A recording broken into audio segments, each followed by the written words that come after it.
CRISPR. Cas9. Yeah, you thought CRISPR Food was the only place CRISPR's happening. Not so. PR Newswire headline: Sortium Blockchain Studio creates living NFTs using real-world genetic CRISPR DNA algorithms. If you want to trigger Gons, this is the headline that you put in your press release. Sortium Blockchain Studio creates living NFTs using real-world genetic CRISPR DNA algorithms. Somehow, my opinion, these NFTs are not alive, but let's see what they say here. Miami, Florida. Sortium Blockchain Studio, Sortium, the pioneering Web3 technology provider, introduces the world's first 3D living NFTs. 3D living NFTs? Okay. With on-chain DNA through the proprietary creature design that utilizes real-world genetic CRISPR DNA algorithms to enable emergent traits for 3D creatures called Chimera, spelled with a K. Can't make this stuff up, folks. I'm just going to show it on the screen there, just so everyone can see. Those of you who are watching.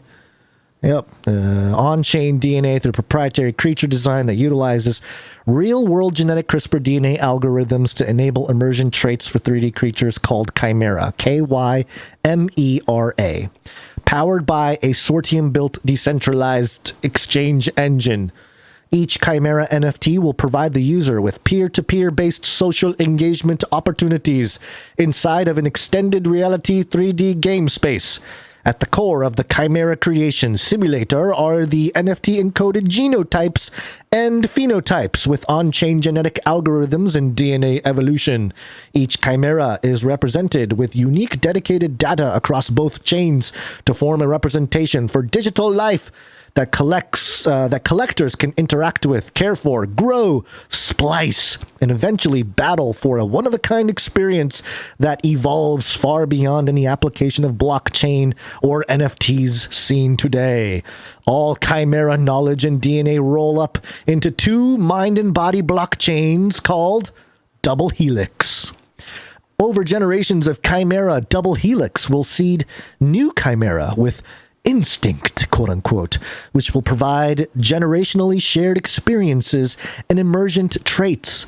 Double Helix will be responsible for providing a global evolution network that automates the advancements and improvements of Chimera's DNA and artificial intelligence algorithms as more are created. Oh my gosh, this is like insanity. This is the beginning of like all the movies, Real Player One and Terminator and Avatar and just all of it. Quote, "We know that we are at the beginning of what is going to be a colossal wave of mainstream interest in the gamification of NFTs," said Sortium CEO Mark Seal. Ooh, Seal, S-E-A-L, like the Seven Seals. Quote, Sortium's living NFTs will take the industry to the next evolutionary step by bringing deep learning AI and real-world genetic algorithms to the market for a new class of collectors. And really what they're doing is taking, the math, the machine learning equations in CRISPR and just sticking it into a blockchain.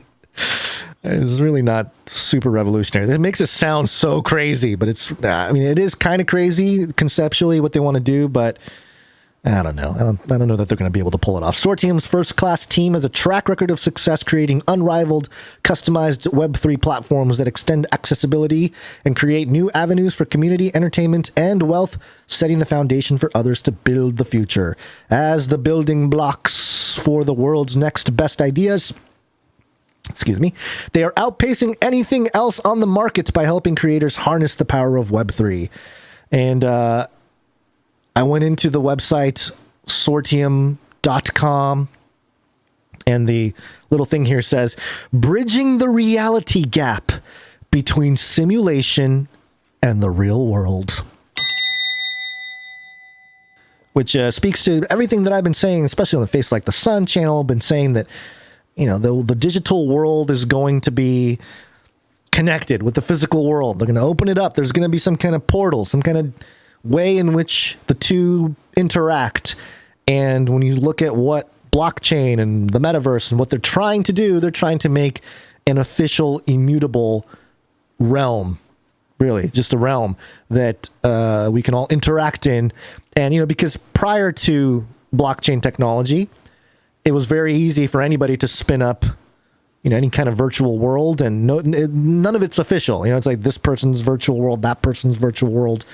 There was no immutability, but that's what Bitcoin changed technologically. And now you can have official, quote unquote, digital property. And that opens up a whole different conversation about what property is, what ownership means. So there's lots of philosophical aspects to crypto, but also, what's happening here with the digitization of everything. Crypto Gene here, it says on this website. I like this. It's just kind of funny. Be a blockchain degenicist, creating, nurturing, and battling creatures called Chimera as the world's first 3D living NFTs with on-chain DNA. So if you're unfamiliar with the crypto world and sort of the crypto lingo, I guess, people that put in their money, the money and bets they should not be making in crypto. The term being used is degen, short for degenerate. And so they've taken upon that and called the people that participate in making and nurturing and fighting Chimera in the Sortium blockchain as degenicists, which I thought was kind of funny, if anything else. The future of gaming is now. We're going to see a lot of very creative NFT projects in the next few years. It looks like we're kind of in a bear market during crypto, and so a lot of people are going to be building stuff for the next iteration. But I just thought it was interesting. You normally see metaverse conversation with CRISPR. So those two coming together was a very interesting development because we got a lot of CRISPR going on. We got CRISPR editing food. Now we got CRISPR built in, the CRISPR algorithms built into an NFT project with the hopes to create living NFTs, whatever that means. So there you go. All right, one more story before our break here. Well, actually, two more, because we got this fun little crypto thing here. Is this a crypto? Crypto? Do I look like I know what a crypto is? Crypto. Fortune.com. Headline: Your whole identity could soon live in soul-bound tokens on Web3, Ethereum's co-founder says. Soul-bound? What are we doing? What? Wee. You're back. Are you like back? No, you're just there. No, I'm just listening to you. Oh, no, you sound horrible. I'm listening to the show while I work on some other stuff for us. Great. I can do little sound effects once in a while like that. Perfect. It says here, the founder of Ethereum is looking to bring a little bit of soul into the world of blockchain. Wow. Early this month, Vitalik Buterin co-authored a paper outlining his vision for a decentralized society. DeSoc. DESOC. I think that can catch on, actually. Forgot your voice is gone. Yay. I will say that you agree. Where individuals accrue a permanent record of merits and attributes that are stored in private blockchain wallets as non-tradable crypto assets. Very important. Non-tradable. The writers dubbed those achievement badges soul-bound tokens, SBTs. Quote, imagine a world where most participants have souls, digital wallets, that store SBTs corresponding to a series of affiliations, memberships, and credentials, the author writes, suggesting that their idea for SBTs could resemble something of a Web3-based CV.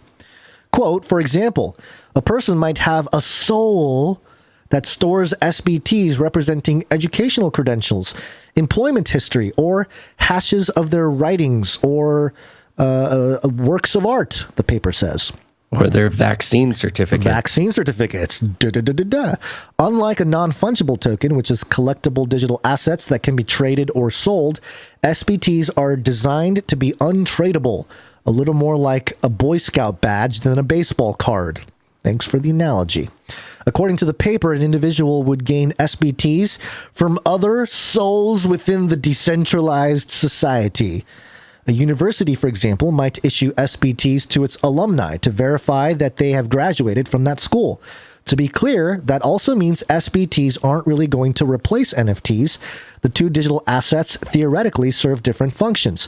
While an NFT is designed to be tradable and act as a financial asset, an SBT, Buterin suggests, is supposed to serve as a proof of character rather than a proof of wealth.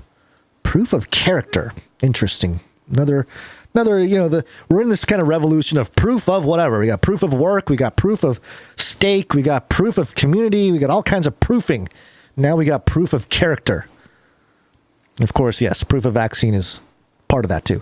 But as the authors attest, there are major dangers to the proposal. For starters, the whole thing sounds similar to China's idea of building a, quote, social credit system that would supposedly punish citizens for demonstrating bad ideological behavior.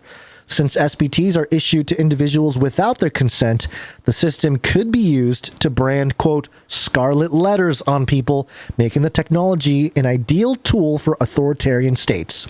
Wow, Fortune, thank you very much for pointing that out, because that is everybody's concerns. A society built on SBTs could even reinforce discrimination indirectly. A database of SBTs could provide a marker to, quote, automate redlining of disfavored social groups, or even target them for cyber or physical attack, enforce restrictive migration policies, or make predatory loans.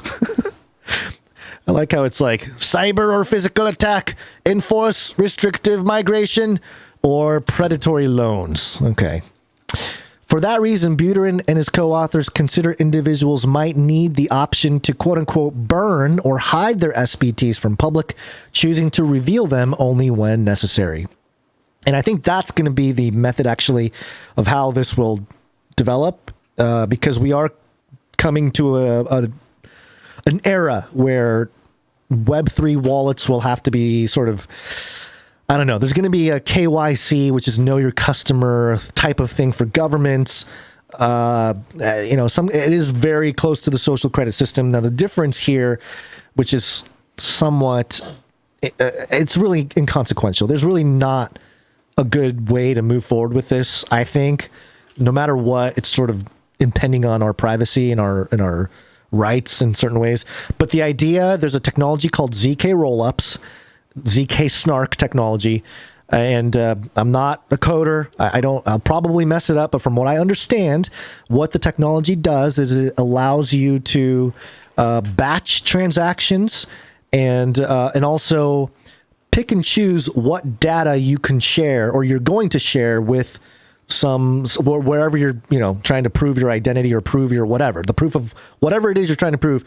You only have to share that piece of information with whoever you're trying to prove it to, instead of releasing all the data about you and everything else, all the websites you visit, everything. So that's the idea. You get to choose. So let's say you're trying to get some kind of medical treatment. They need to check your insurance. You can have part of your soul. I don't think they're going to call it the soul. I mean, this is too Revelation 18, Somebody's got to point that out to Vitalik. Although Vitalik does look like an alien, so I don't know. Maybe he's going to declare himself as the beast out of the sea or something. But so what we would do is, hey, here's my ID, here's my wallet, here's my information on the blockchain, right? But here's just the information I want you to see, which is my non-tradable, whatever these tokens are called, the soul-bound tokens. Here's my soul-bound token with my insurance company that proves that I'm part of this insurance, or whatever it may be. So that's kind of the world that is probably emerging out of this, which is not great. But just in terms of the marketing side, I don't know how many people are going to be stoked about, hey, you have your soul on your blockchain. Just doesn't work for me. Clubhouse is going to love it. Oh, we need a great reset. We must get everybody's soul on the blockchain.